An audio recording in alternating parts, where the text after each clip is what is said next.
প্রিয় শ্রোতামণ্ডলী, আজ আমি আপনাদের সামনে নিয়ে এসেছি গীতা প্রেসের প্রতিষ্ঠাতা শ্রী জয়দয়াল গোয়েঙ্কা, যিনি ঈশ্বরের সাক্ষাৎ অনুভূতিও পেয়েছিলেন, যিনি কাম, ক্রোধ প্রভৃতি পঞ্চরিপুকে জয় করেছিলেন এবং সেগুলির তাড়না থেকে নিজেকে সম্পূর্ণ মুক্ত রাখতে সক্ষম হয়েছিলেন। তার সেই মূল্যবান উপলব্ধিকে নিজের অভিজ্ঞতার আলোকে জীর্ণ করে তিনি ভগবৎ সাধনার পথ নির্দেশ করেছেন। তার নির্দেশিত সেই ভাগবত সাধনার পথ বস্তু জগতের সকল বন্ধন ছিন্ন করে একান্তবাস নয়, কর্মশূন্য হয়ে আলস্যে দিনাতিপাত নয়। সেই পথ হলো নিজের তন মন ধনকে আধ্যাত্ম রসে আপ্লুত করে ভগবত প্রেমে তদ্গত হয়ে যাওয়া। কোন মন নিয়ে, কেমন আচরণের মধ্য দিয়ে অতি সাধারণ মানুষও নিজের স্বার্থ পীড়িত ক্ষুদ্র গণ্ডিকে অতিক্রম করে অতীন্দ্রিয় জীবনের প্রতীক হয়ে উঠতে পারে, তিনি তারই কথা পৃথক পৃথক নির্দেশের মধ্যে দিয়ে পরিবেশন করেছেন। তার সেই উপদেশগুলির মূল সুর শ্রীমদ্ ভগবত গীতায় অর্জুনকে দেওয়া ভগবান শ্রীকৃষ্ণের নির্দেশের আলোকে সিঞ্চিত। তাই এগুলি অমৃতবাণী, যা মানুষকে নিত্য পরিবর্তনশীল এবং ভঙ্গুর মনুষ্য শরীরকে মরণোত্তর শাশ্বত জীবনের সিংহ দুয়ারে পৌঁছে দেয়। কথাগুলি আস্বাদন করলে এবং অনুসরণ করলে মানুষ মৃত্যু তরণ তীর্থে অবগাহন করতে সক্ষম হবে। আজ থেকে প্রতিদিন তার উদ্ধৃত বাণী আপনাদের সামনে তুলে ধরব। হয়তো কারো এতে মঙ্গল হতে পারে। তিনি লিখেছেন, ঈশ্বরকে নিরন্তর স্মরণ, স্বার্থত্যাগ এবং সকলের প্রতি সমভাব রাখা উচিত। সব সময় ভগবানকে স্মরণে রাখলে স্বার্থত্যাগ এবং সমভাব নিজে থেকেই এসে যায়। 3, যদি বলা হয় যে সবসময় ভগবানের স্মরণ কি করে হবে, এর জন্য এ কথা বোঝা চাই যে সবসময় ভগবানকে স্মরণ করার মতো আর কোনো জিনিস নেই। ভগবানের স্মরণ যে সময় বন্ধ হয়ে যায়, সেই সময় যদি প্রাণ চলে যায় তো খুবই দুর্গতি হবে। 4, পরমাত্মাকে পাওয়ার সর্বশ্রেষ্ঠ উপায় হলো পরমাত্মার নাম জপ করা এবং তার স্বরূপের ধ্যান করা। যদি তাড়াতাড়ি কল্যাণ পেতে হয়, তাহলে এক মুহূর্তের জন্য জপ ধ্যান বন্ধ করা উচিত নয়। কর্ম করতে করতে জপ করতে হবে। নিরন্তর জপ ধ্যানের সহায়ক হলো বিশ্বাস। বিশ্বাস উৎপাদনের সহজ পথ হলো সৎসঙ্গ অথবা কেঁদে কেঁদে ঈশ্বরের কাছে প্রার্থনা করা। তিনি সমর্থ, তিনি সব কিছুই করতে পারেন। 5, যোগের দ্বারা, ভক্তির দ্বারা অথবা জ্ঞানের দ্বারা যেভাবেই হোক অজ্ঞানতা দূর করে জ্ঞান প্রাপ্ত করার প্রয়োজন আছে। সেই জ্ঞান ভক্তি থেকে হতে পারে, জ্ঞান মার্গের সাধনেও হতে পারে। 6, যে কাজের জন্য আমরা এসেছি তা সম্পন্ন করাই হলো সর্বশ্রেষ্ঠ যথার্থ কাজ। আমরা এসেছি পরমাত্মাকে লাভ করবার জন্য। প্রথমে পরমাত্মাকে পেতে হবে। অন্য কোনো দিকে তাকাবার প্রয়োজন নেই। অন্য কোনো কাজে এক মুহূর্তের সময়ও দেওয়া উচিত নয়। 7, কালকের কোনো ভরসা নেই। পর মুহূর্তে কি হবে জানা নেই।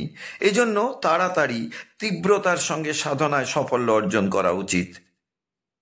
সর্বশ্রেষ্ঠ সাধনা হলো পরমাত্মার নাম জপ করা এবং তার স্বরূপের ধ্যান করা।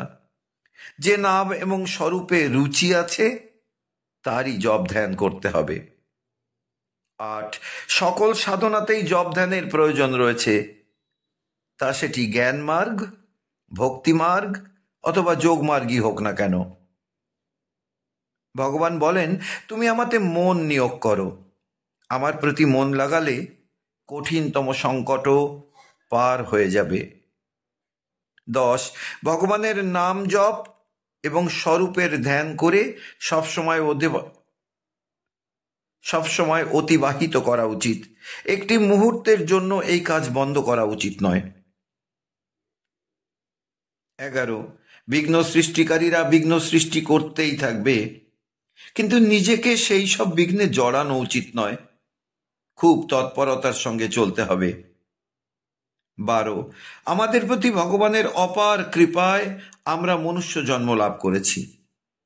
এত কৃপা লাভ করেও যদি আমরা ঈশ্বর লাভ থেকে বঞ্চিত থাকি, তাহলে তা আমাদের পক্ষে লজ্জা, আমাদের দুর্ভাগ্য।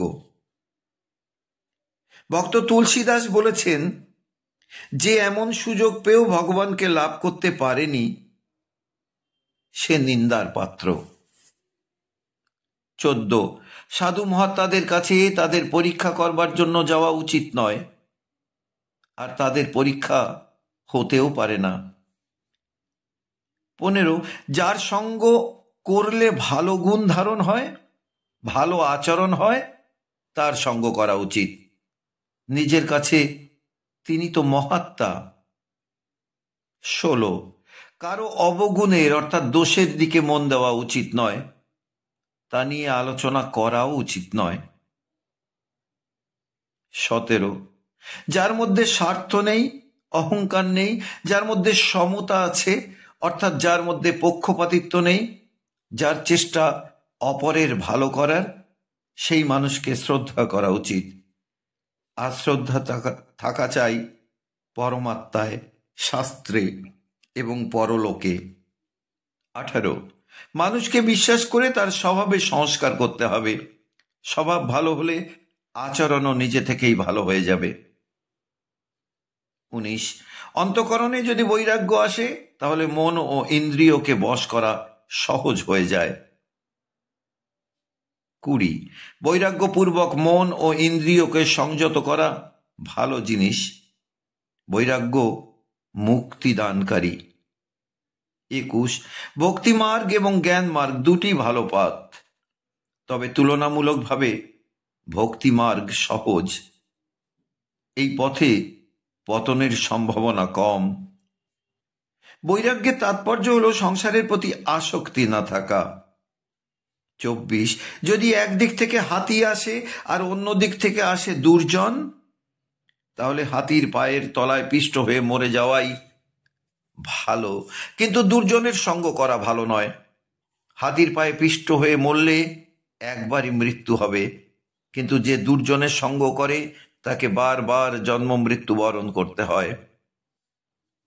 যেমন সঙ্গ করা হবে, তেমনই জীবনে প্রভাব পড়বে। এজন্য কুসঙ্গ করা উচিত নয়।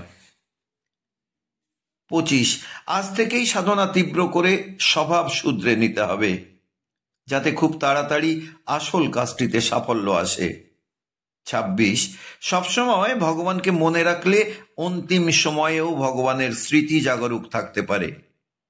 যে অন্তিম সময়ে ভগবানকে স্মরণ করতে করতে চলে যায়, সে পরম গতি লাভ করে। সেজন্য সবসময় ভগবানকে স্মরণে রাখা উচিত। 27, আমি কে, এই সংসার কি, পরমাত্মা কি, তার সঙ্গে আমাদের কি সম্বন্ধ, আমার কর্তব্যই বা কি, এই তাত্ত্বিক আলোচনা করে যেতে হবে। এরূপ চিন্তা করে নিজের কর্তব্যে তৎপরতার সঙ্গে অটল থাকতে হবে। 28, পরমাত্মার কাছে প্রার্থনা করলে তিনি তার শক্তি প্রদান করতে পারেন, মুহূর্তের মধ্যে অসম্ভবকে সম্ভব করতে পারেন। ভগবানের স্বরূপকে বারবার স্মরণ করে মুগ্ধ হয়ে যেতে হয়। 29, ভগবানকে পাওয়া যায়, মহাত্মাদের পক্ষে এই কথা বলাই যথেষ্ট। সাধকের উচিত এই কথা শুনে ভগবানকে পাওয়ার জন্য তৎপর হওয়া এবং অন্য কোনো দিকে দৃষ্টি না দেওয়া। 30, ভগবৎ প্রাপ্তিতে সিদ্ধিগুলিও বিঘ্ন স্বরূপ। 31, যিনি কঠোর বৈরাগী মানুষ, তার সাধনাও তত তীব্র হয়ে থাকে। এই জন্মেই তার ভগবৎ প্রাপ্তি ঘটে, তা না হলে অন্তিম সময়ে তো তা হবেই, এতে কোনো সংশয় নেই। কিন্তু যার সাধনা শিথিল, তার কল্যাণের কোনো নিশ্চয়তা নেই। সকলের পুণ্যকর্ম পুণ্য ধর্ম করা উচিত, কিন্তু লক্ষ্য এক থাকা চাই। ভগবানের প্রতি ভালোবাসা থাকার জন্য পুণ্য ধর্ম করা কর্তব্য। ভগবানের প্রতি যার ভক্তি আছে, ভক্তি বজায় রাখার জন্য তারও তা করা প্রয়োজন। এমনকি মহাত্মাকেও লোক সংগ্রহের জন্য পুণ্য ধর্ম করতে হয়। সিদ্ধান্ত হলো এই যে পুণ্যকর্ম নিষ্কামভাবে করতে হবে, সকামভাবে তা করা উচিত নয়। অর্থ, শরীরের আরাম, মান, কীর্তি, জগৎপ্রীতি এগুলি বিঘ্ন স্বরূপ এবং খুব শক্তিশালী, এগুলিকে বর্জন করা উচিত। এরপরে তুলসীদাস বলছেন সমস্ত কথা ছেড়ে দিয়ে ঈশ্বরকে ভক্তি করতে হবে। ঈশ্বর ভক্তি এবং জ্ঞানের দ্বারা এই দোষগুলি নিজে থেকেই দূর হয়ে যাবে। ভগবানকে ভালোবাসতে হবে, এর দ্বারা ঈশ্বর লাভ হবে। অন্য সব কিছুর প্রতি ভালোবাসা দূর করে ভগবানকে ভালোবাসতে হবে। যে ভগবানকে বাদ দিয়ে অন্য কাউকে ভালোবাসে সে মন্দবুদ্ধি। ভগবান, মহাত্মা এবং শাস্ত্রের প্রতি শ্রদ্ধা রাখা উচিত। এগুলি সাক্ষাৎ ভগবানকে প্রাপ্ত করায়। কেবল ভগবানের ধ্যানে, ভগবানের স্মরণে, ভগবানের প্রতি শ্রদ্ধা ভালোবাসায়, ভগবানের নাম জপে এক একটি ভাবেও ভগবানকে পাওয়া যায়। যারা প্রীতিপূর্বক ভগবানকে ভজনা করেন তারাও ভগবানকে লাভ করেন। ভগবানের কেবল পূজা করলেও তাকে পাওয়া যায়। আসক্তি ত্যাগ করে নিষ্কামভাবে কর্ম করলেও ভগবানকে পাওয়া যায়। ঈশ্বর লাভে এ দুটি খুবই সাহায্য করে। একটি হলো বিবেক এবং দ্বিতীয়টি হলো তীব্র বৈরাগ্য, অর্থাৎ বৈরাগ্যপূর্বক সংসারের নিবৃত্তি। প্রতি মুহূর্তে সাধনার বৃদ্ধি করা উচিত। যত বড় পাপী হোক না কেন ভগবানের শরণাগত হলে তার মুক্তি হয়ে যায়। যত বড় মূর্খই হোক ভগবানের শরণাগত হলে তারও মুক্তি হয়ে যায়। সময় যদি নিতান্তই কম থাকে এবং যদি আজই মৃত্যু হয় তাহলেও ভগবানের শরণ নিলে উদ্ধার প্রাপ্ত হয়। মনের মধ্যে কখনো হতাশা সৃষ্টি করবেন না।